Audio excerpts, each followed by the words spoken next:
welcome to part 2 of our Will It Run video on this 1974 Honda XL70. If you missed part 1, I'll drop a link in the description for you to watch it real quick. Since the last video, we have accomplished quite a bit. Got the bike fairly cleaned up. We were able to finally give it a good old Alabama detailing.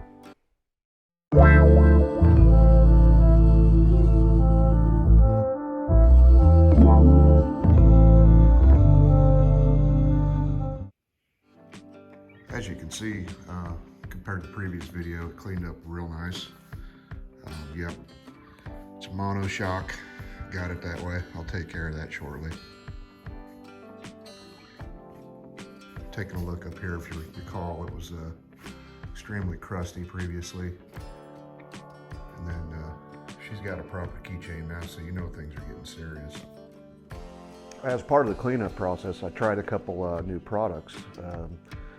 To get the rust off and one to just get the aluminum looking better on the engine. Let me share those with you real quick. First product is this aluminum brightener. You can get this at most auto parts stores. Jungle Store has it as well. For the rust, this is another thing I've never tried. It's this Rust-Oleum product. You spray this on, it's like a gel, and you let it sit for about 30 minutes, and I'm not kidding you, the rust just runs off of it. So I'll put links in the description as well for those products. Also discovered that I mentioned in the last video that I thought the clutch was slipping, which was causing us to not be able to operate the Kickstarter, but what I discovered was that every single cable on the bike was basically frozen solid, and part of that was it was holding the clutch partially disengaged, which was causing the Kickstarter to slip. So for now, I've just disconnected the cable, and you can see I've got operation of the Kickstarter now. If you recall, in part 1, I mentioned that the original carburetor that came with the bike was in pretty rough shape, and since then I've taken it apart and cleaned it up, and I'm going to put a picture of here for you to look at real quick. It's still pretty rough.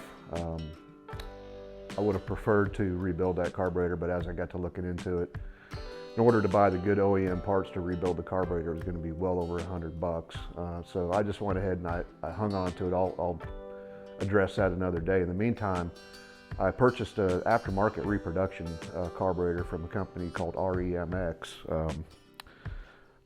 Form-wise, it looks identical to the original stock carburetor. Obviously, it's a reproduction.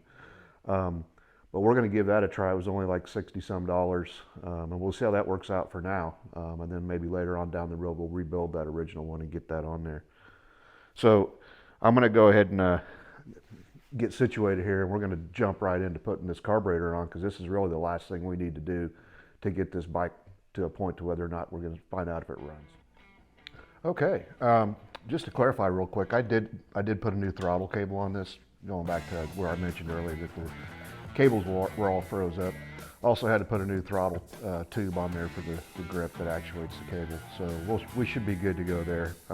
Here's a little closer look at that carb. Bolting the carburetor on is pretty straightforward. I'm not going to get into a bunch of technical details here. I'm going to mention one thing. On these horizontal 70cc engines, you're always going to see something on the intake manifold. It's either going to be between the head and the intake, or the intake and the carb. Looks like a plastic spacer. And I see a lot of guys will put these back together, and for whatever reason, maybe they don't have it, they lost it, or they didn't know, or they didn't think they needed it, they'll leave that out. Well, that actually is there for a purpose. It's to isolate the carburetor from the heat that comes off this engine. And you'd see, if you had one of these running, you can put your hand on the carb, and it's usually fairly cool in comparison to how hot the engines get. So make sure that you put those back on. If you don't have one, get one, because it'll just cause you problems later on if you don't have it. So I'm going to go ahead and bolt this back on here real quick.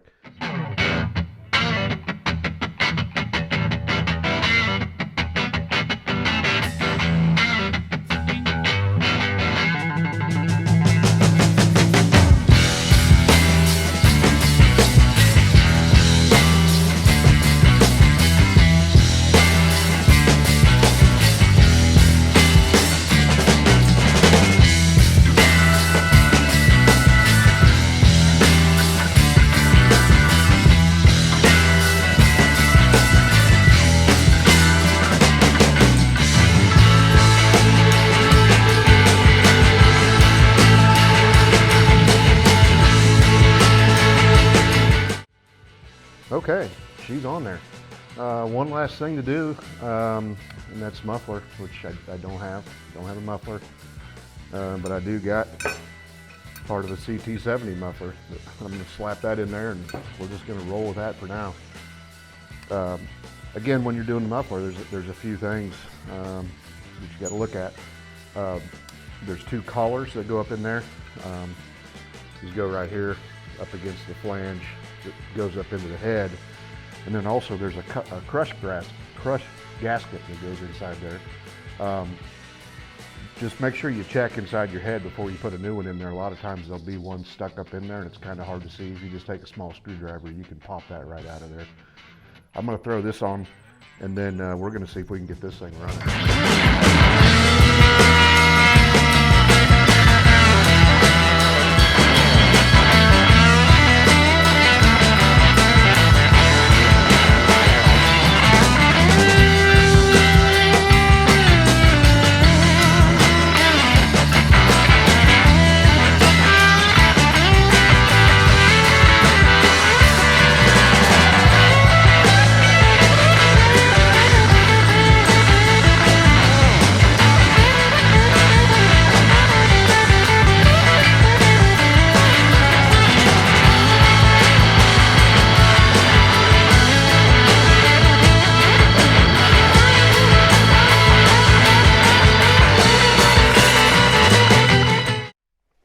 Okay, well, it's a moment of truth. We're going to see if this baby will run.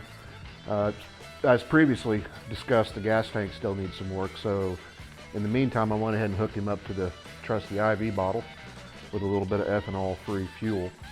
So without further ado, let me see if this thing will fire up. The choke on, key on, exhaust is pulled. Here we go.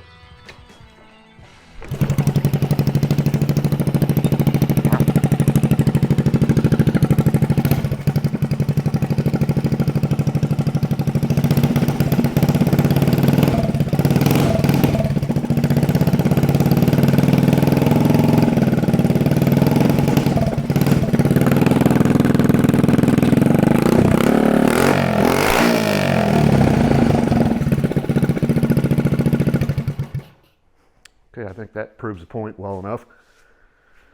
All right, guys. Well, that about concludes what we've got planned for today. Hope somebody out there learned something through the process of us doing this Will It Run video. As you can see, it wasn't that complicated. I've got a pile of parts on order for this thing. We're going to keep making videos on this. Next video, which we're going to go ahead and call part 3, I'm going to see if we can get this to a point where we can take it for a ride. In the meantime, I've still got 3 pretty major parts that I need to figure out here. Tires, muffler, and a seat. And I think what I'm going to do is I'm going to see if I can get this thing to a somewhat preserved riding condition and done, not restored, for $1,000 or less. I think I can come in pretty close the way things are looking. If it wasn't for the big ticket items I just named, I know we could do it. And by the way, if anybody out there has a decent used muffler they'd be willing to sell me, I'd entertain it as well. I know what I can get a new reproduction for. It's about $250. So just keep that in mind. Drop me a comment down below if you may have something like that. Otherwise, thanks for watching. Click all those buttons down below, and we'll see you on the next one. Thanks.